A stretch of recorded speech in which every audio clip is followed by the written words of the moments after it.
ดแล้วฮะน้องแต่มาฮอดแล้ว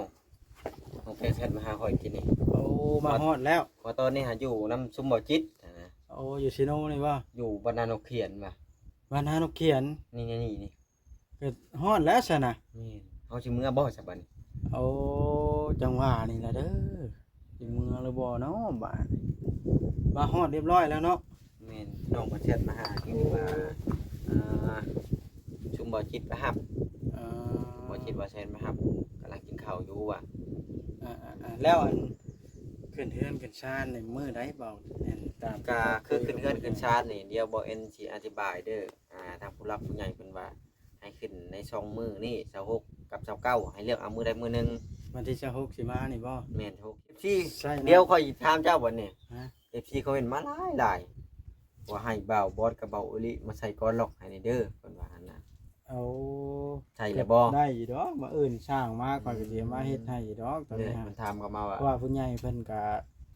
บอกคอยหลายมื้อแล้วแต่ว่ายังบ่ได้มาเฮ็ดนะว่าตั้งแต่สิบ่ได้มาไวๆนี้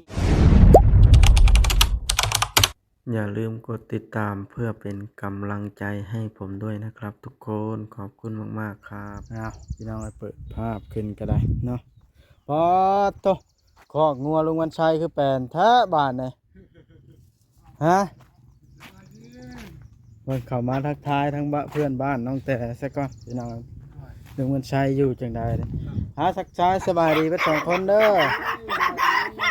หาพากันเฮ็ดหยังอันนี้เอาอย่านั่งบอกว่าเด้อจะไปหาโกเข้าบ่มีข้าวกินโอ้เสี่ยวจะนั่งไปแลกข้าววะเฮ็ดมาได้ใช้คือหลายแท้นี่มาจะได้ฉันเอาเลยโอ้ตะเปล่าแต่เช้าบ่นี่คือหลายแฮงแท้มาแต่เช้าแหละบ่แต่คันเฮ็ดขายก็ได้ขายได้นี่เนาะดูขายเป็นพ่อสิพ่อกระไดยาฮะมันคำเฮ็ดขายแต่เบิ่นพ่อได้ได้ว่าหลายมันคือเขาไปหาเขาสิเอาใบยานางนี่ไปเปลี่ยนข้าวแม่นโอ้คาดว่าสิเอาไปบ้านใดนี่ลุงว่าสิเอาไปบ้านตูมไปเลยหยังไปทางบ้านตูมพุโดยว้าตูมไปเลยภาคบ้านข่อยบ่ได้น่ะสิไปแบบใดนี่ก็เล็กที่เราเป็นสายล่างกันแล้วไปบัดได้ข้าวเลยสิมาแบบใดก็ใช้รถสายทางอะไรมาเป็นรถสายทางมาเลยเอ๊ะกับไปบ่ได้บ่ไหวกับสิไปอยู่แล้วไปอยู่พอดีตายโอ้มันไกลลงปุ๊บยุกกี่เท่าแล้วปลูกไปหน่อยน่ะบ่ไปบ่ซะไปสิตายน้ำตาเลยแสดงว่าเจ้าไปเอาแต่เช้าเด้อนี่เนาะโดยนะบ่ได้นางงามอยู่เนาะวันผู้ใดก็เดินอาหารลุงเพชรกินนี่เบาดีบ่โมสั่งไปสั่งไปกูมาเช้านี่กูจักเนาะอันเพิ่นมามื้อเช้านี่เพิ่นถามว่ายายว่าขอถามแน่ว่าอันนี้บ่เพิ่นตั้งแต่โดยรถก็ได้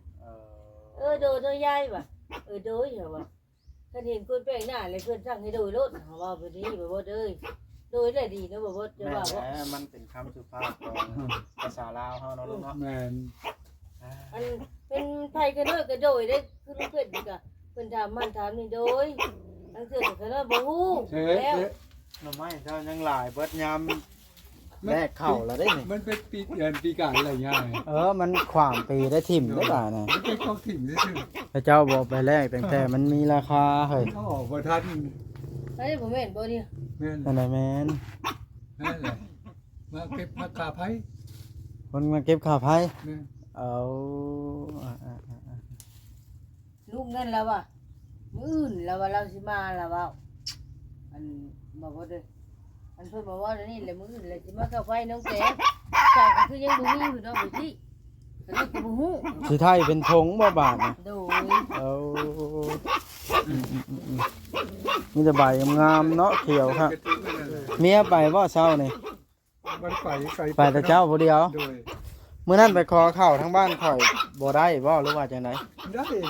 หลายเติบประมาณบาง 7-8 โลแล้วได้มากินมาเรื่อยๆกันหมดน้ำเก็บกระป๋องก็ฮ้อนแดดหลายเนาะมื้อนี่เดี๋ยวนี้กันยังอยู่เขาหังแต่ว่าเป็นยังจะไปหายามมันปิดไปบาทเดียวเลยนะย่านแบบว่าช่วงเบิดข้าวบัดบ่ดีเบิดแห้งน่ะเนาะแม่นช่วงมีแห้งนี่แหละไป เลี้ยงชีวิตชีวา ขึ้นไปนี่แล้วบ่บ่าวเอ้ยส่งตัวเองทุกข์นี่แหละบ่าวเอ้ย เลี้ยง5 เดือนได้500,000บ่ โดย เดือนมาเดือนละ500,000 งัวเคยได้ยินเว้ามื้อนั้นนั่น แม่นเลย มื้อว่าเข้ามามื้อนั้น ปว เนาะ ดปวดหัวทันทีเลย อืม อย่า อ่า หมู่เฮ็ดได้บ่เอ้ย เฮ็ดได้บ่ได้ ว่าเพิ่นว่าอันหมู่เฮ็ดได้นี่แหละเพิ่นคิดว่าสิได้อยู่2,000ว่านะว่าแล้วก็บ่ได้ให้บัดนี้เขาให้แต่เท่านั้น โอ้ สิ แต่เลี้ยงบ่สิ้นปีเป็นไดคือบ่เลี้ยงให้มันสิ้นปีซะ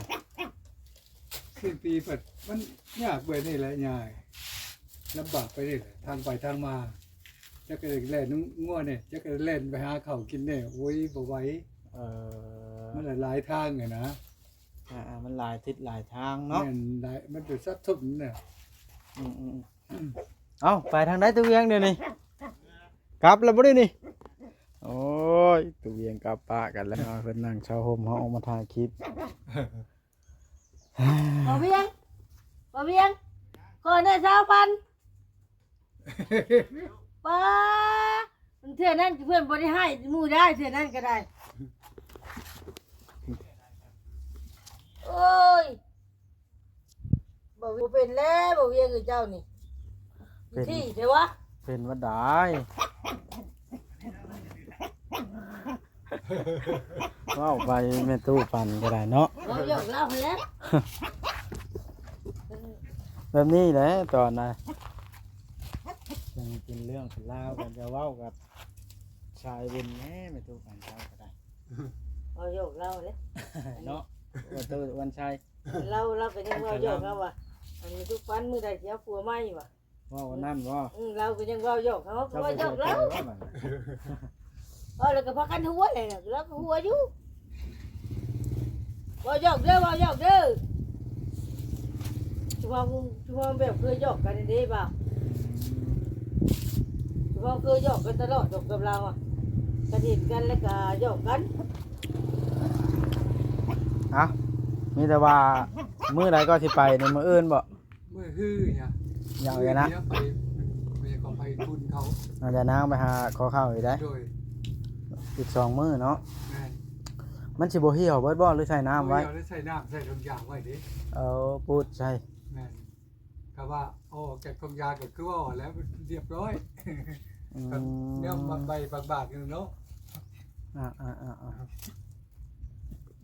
สู้ไปชีวิตลุงเลย แม่นแหละ ว่ามันเคยหยอกกันดอกกับเพื่อนผู้เวียงนี่น่ะ ยัง ใจกัน หายใจอยู่กับอันนั้นต้องสู้เนาะ แม่นแหละ ท่านก่อนไปเบิ่งทางปลาแก้วก่อนเด้อ โดยอยู่ดีมีแฮ เรา ง เข้า เล ไป ย ชื่อนั่นคือเข้าไปชื่อน้ำแข็งออกมาแหละ ไผ ทุกแก้วออกมาแล้วบอกที่นี่ จักเราไปซื้อน้ำแข็งบ่ ย่างมาที่นี่ดิ โอ้เบิ่งไปเบิ่งก่อนจักสิอยู่หรือบ่เนาะนี่ล่ะพี่น้องเอ้ย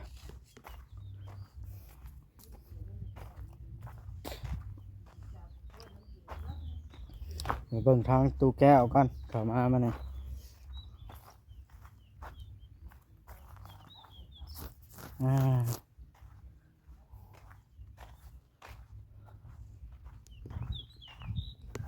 เพื่อนน้องแต่ก็เสร็จเกือบสมบูรณ์แล้วพี่น้องเอ้ยทางผู้รักผู้ใหญ่เพิ่นก็ช่วยกันหลายท่านเนาะแต่ว่าตัวเพื่อนนี่ก็เอื้อยจุลีครับทางแม่กงวลีเพิ่นเฮ็ดเรียบร้อยสมบูรณ์แล้วแม่ไปใช้ทิ้งฮะแม่ไปใช้ ตักเรา เฮ็ดได้ยังบ่ใส่เสื้ออุ้ยถ่ายเอาบ่ได้อย่ามันติดแดงขนาดพี่น้องมีแต่บ่ใส่เสื้อหนุ่มทิ้งนี่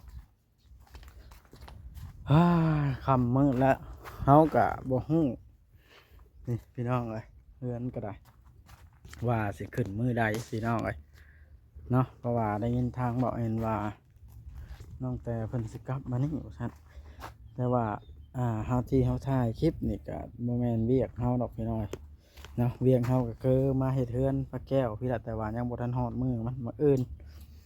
ตามที่ล้มกันถ้าบ่มีอันใดผิดพลาดสิเอาสร้างมาเฮ็ดพี่น้องเนาะได้ยินทางบอกเอ็น เล่าให้ฟังว่าน้องแต่เพิ่นมานี่ว่าซั่นเพิ่นมาฮอดมานี่เนาะเฮาก็บ่ฮู้นำดอกพี่น้อยเพิ่นนั่งอยู่เพิ่นไปถามเบิ่งเพิ่นก่อนเลยเพราะเห็นเรานอนอยู่บอกเวียงชัยเมื่อปะแล้วไปนี่ น้องแต่มาฮอดแล้วบ่บอส ฮะสบายดีตัวแอน น้องแต่มาฮอดแล้ว ฮะ น้องแต่มาฮอดแล้ว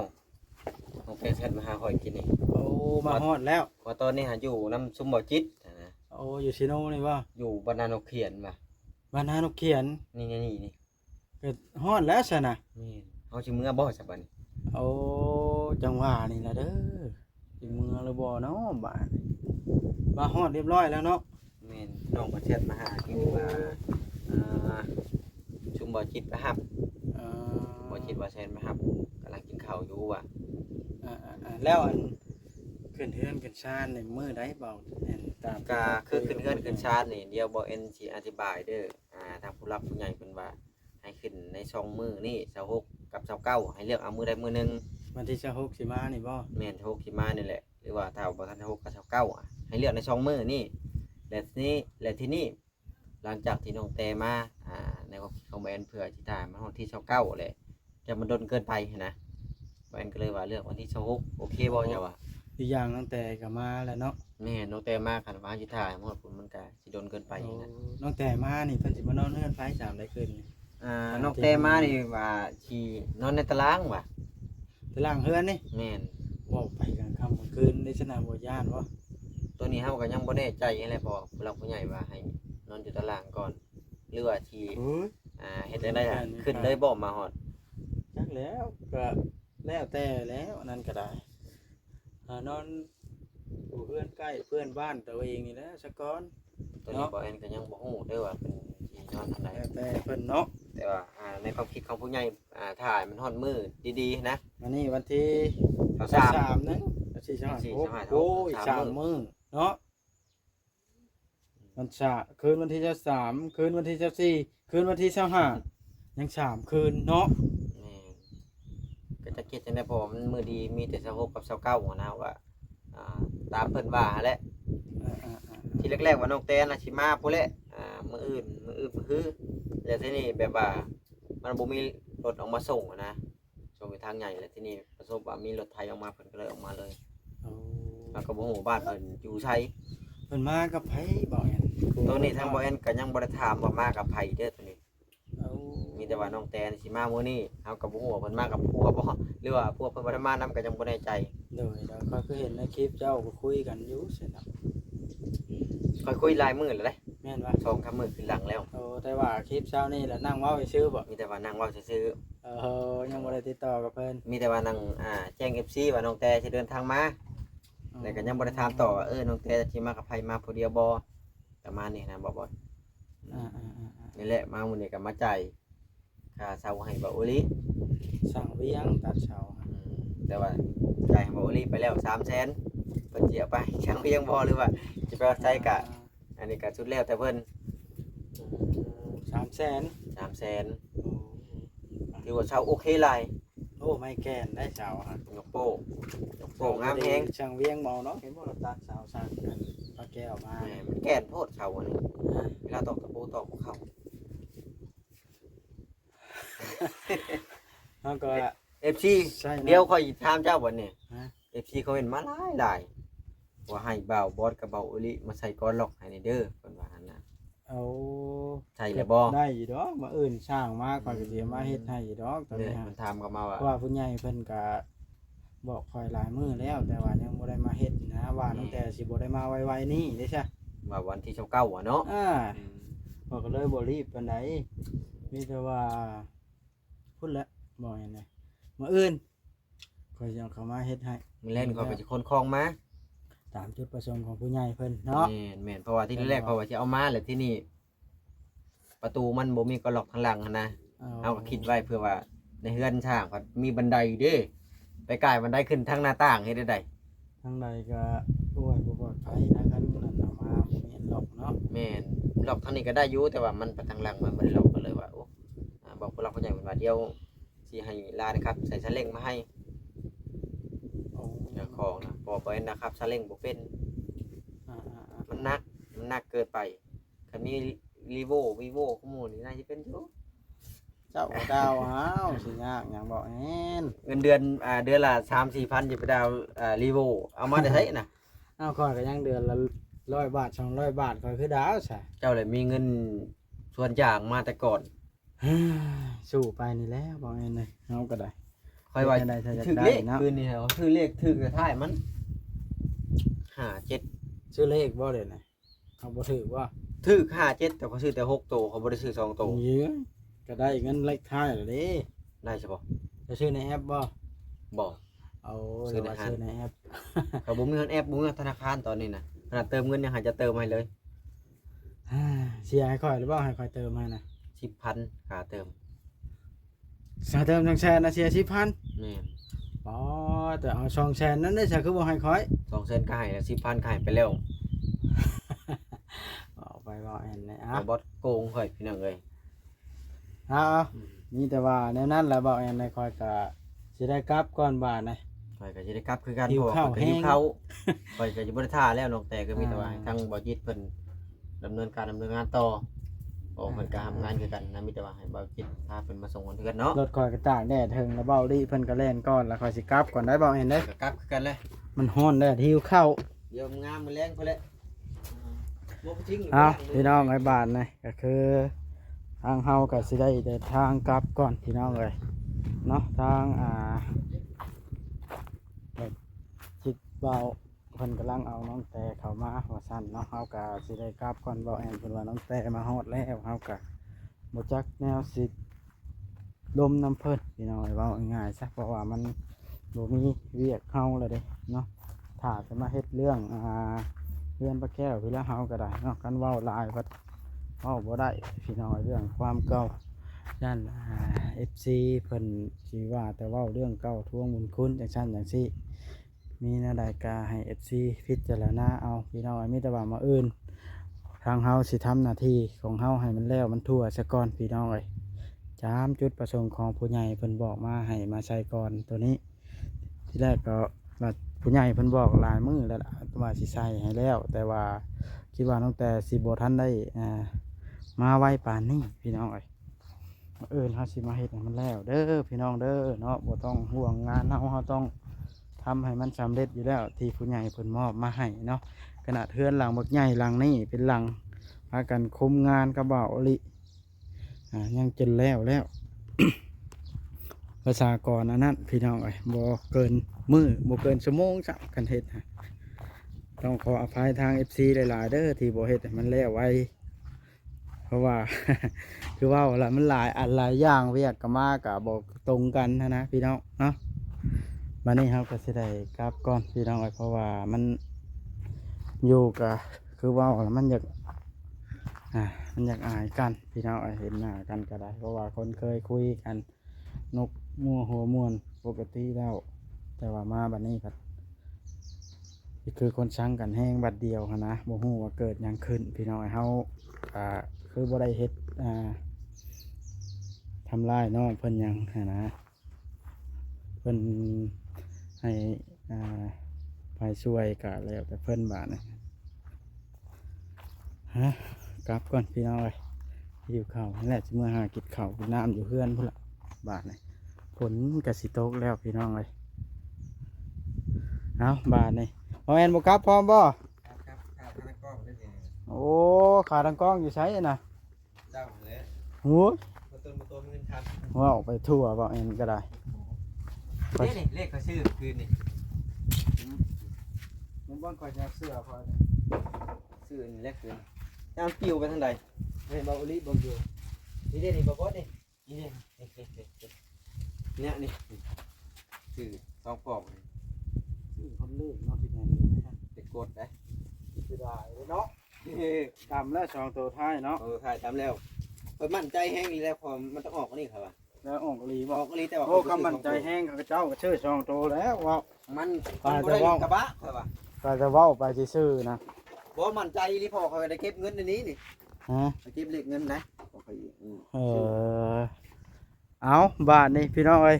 สำหรับคลิปนี้ถ้าเกิดว่าเนาะอันใดผิดพลาดประการใดเนาะที่ว่าบ่คักบ่แน่บ่ม่วนหูบ่นวลตาของ FC ก็ขออภัยนำพี่น้องเฮาก็อยู่นี่ถ้าบ่ถ่ายวนเวียนแถวนี้เป็นไปบ่ได้ดอกพี่น้องเพราะว่าทางงานเฮาก็มีอยู่นี่นะพี่น้องเฮาก็บ่ได้อยากอยู่ชนกันหลายคนดอกพี่น้องเพราะว่าคันมีผู้เข้ามาแล้วเฮาก็ออกไปบัดนี้ก็บ่ได้เครียดชังกันกับทางช่อง YouTube ดอกเฮาก็ฮักแพงใครกันดีครับหมู่เพื่อน YouTube กันก็ได้เพียงแต่ว่า FC เพิ่นน่ะมีผู้เพิ่นมักแล้วก็ผู้เพิ่นบ่มักเฮาก็ทำตามใจ FC เพิ่นเนาะเพราะว่าเฮาก็ได้จาก FC ให้แหละเว้าตรงๆซะเนาะถ้า FC บ่เข้ามาเบิ่งคลิปก็คือสิบ่ได้ยอดวิวพี่น้องเว้าตรงๆซะเนาะบ่แม่นเนาะสบายดีคลิปนี้สิขอจบซ้ำนี้แหละเนาะ